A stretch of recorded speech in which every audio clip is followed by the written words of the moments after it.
In this video, we're going to show you how you can turn plain old text into a fully completed and engaging ebook sprinkled with vibrant illustrations. But first, let's look at a quick demo. Here we have a BuildShip workflow that's using a combination of AI models such as GPT for generating the chapters of the book and Stability AI for generating the images of the book. We can easily generate an ebook of our own by simply sending a short description of what we want the book to be about. For example, here, a sad and lonely golden fish. We can test the workflow. Then, in our response body, if we scroll to the bottom, we'll see a download URL for our newly generated ebook. Let's download our ebook. Then we can open our ebook, and just like that, we now have a fully completed kids storybook that contains beautiful illustrations that are actually sprinkled out throughout the various chapters of the book. And all of this is made possible and easy thanks to BuildShip, a powerful low-code visual backend builder that you can use to create just about any API logic. Now let's see how you can easily set up your own storybook generator workflow in BuildShip. In the templates library, we'll search for ebook. Then we'll select the GPT eBooks template. This will spin up an almost fully completed workflow for us. We'll still need to go through and set up some of the nodes. We'll be doing that as we're stepping through each node in this workflow. At the very top, we have a REST API called trigger. In BuildShip, the entry point of any workflow will always be a trigger, and as the name implies, a trigger is responsible for kickstarting the execution of the workflow. And since we're using a REST API called trigger here, when we deploy our workflow, we'll get a publicly accessible API endpoint that we can then use anywhere we want, for example, in Flutterflow or any front end of our choice. Following our trigger, we have a Storybook wizard node. This is a custom BuildShip node, and we're using this node to control how we want GPT to generate our storybook. For instance, we can control the genre. By default, it is set to kids, but we can change it to fantasy, adventure, mystery, romance, or whatever matches the type of storybook we're looking to generate. We can select what language we want our storybook to be in, the tone of the storybook. It can be inspirational, bold, relaxed. By default, relaxed is selected. Next, we can control what type of illustrations we want to have in the book. So this will be the style of the images that will be within our ebook. By default, we have cartoon selected, but you can select realistic, fantasy, etc. And then lastly, we can control how long we want the storybook to be. And by using the Storybook wizard node, you can generate just about any type of ebook you want. With BuildShip, you have all the customization in the world at your fingertips. For the curious minds that are actually wondering what this node is doing under the hood, then we can actually preview the code.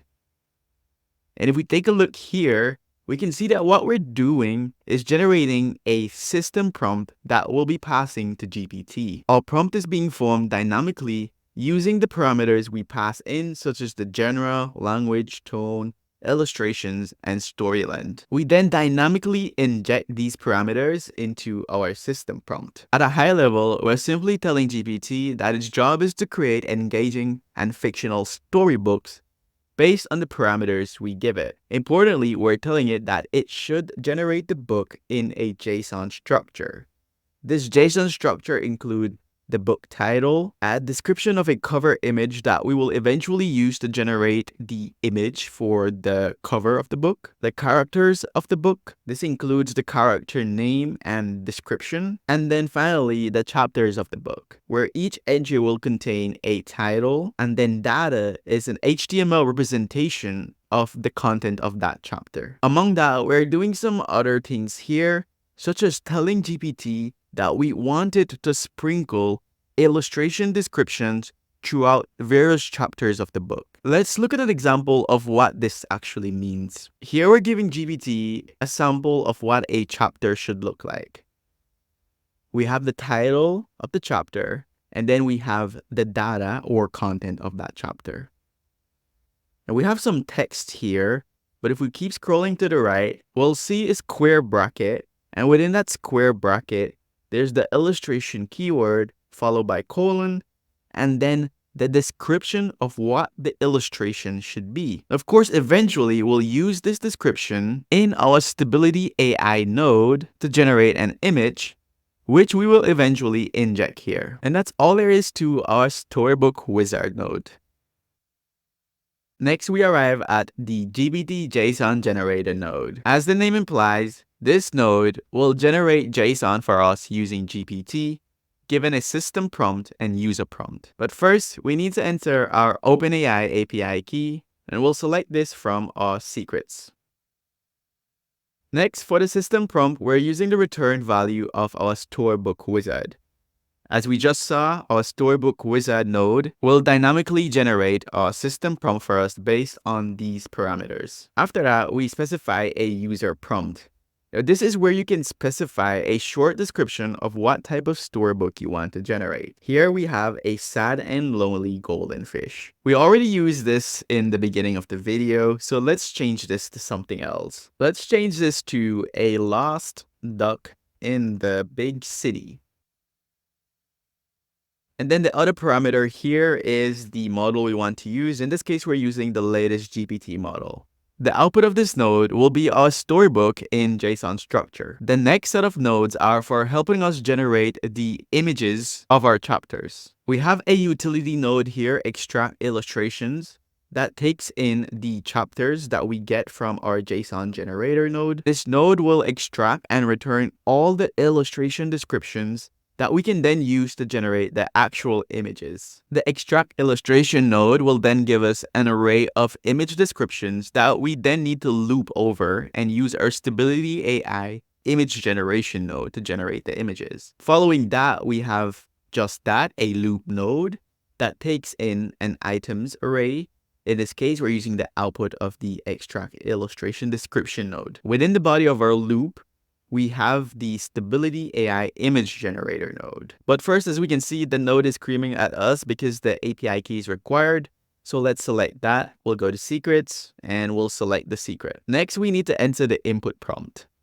This is the description of the image we are looking to generate. We know that our loop is iterating over all of the image descriptions that we extract from all the chapters of our book. So for our input prompt here, we're using the item field from our loop. This will be the current description that we're iterating over. The Stability AI image generator node will generate a beautiful image for us and return a download URL of the image. After that, what we want to do is save that image in our own BuildShip storage bucket. So the next node here is the upload file from URL node. And as the name implies, this node will simply upload a file from a specified URL to a specified destination in our BuildShip storage bucket. Here, the folder path is eBooks / a unique name with a .png extension. And when we're done generating and uploading our chapter images, the next thing we want to do is inject those images back into the chapter of our book. We're using another utility node called replace illustration description. As the description states, this node will replace the illustration description in the chapter content with the actual image URLs we specify. The first input it takes here is our book chapters. We already saw that we can retrieve this value from our JSON generator node and then the chapters field. And next we need to specify the array of all the images we generated. So we just get the value here from our loop, upload file from URL, and download URL. Great, so far so good. And then the next thing we want to do is generate a beautiful cover image for our storybook. We're using the Stability AI image generator node again, so we need to select our API key. Let's take a look at the input prompt we're using here. And this time, we're using the cover field from our JSON generator node. This cover field will contain the description for our cover image. And just as we did before, we then want to store this cover image in BuildShip storage. So we pass in the image URL from the generate book cover node, and then the destination is set to the same eBooks folder. And then we're just specifying a unique name for our cover image.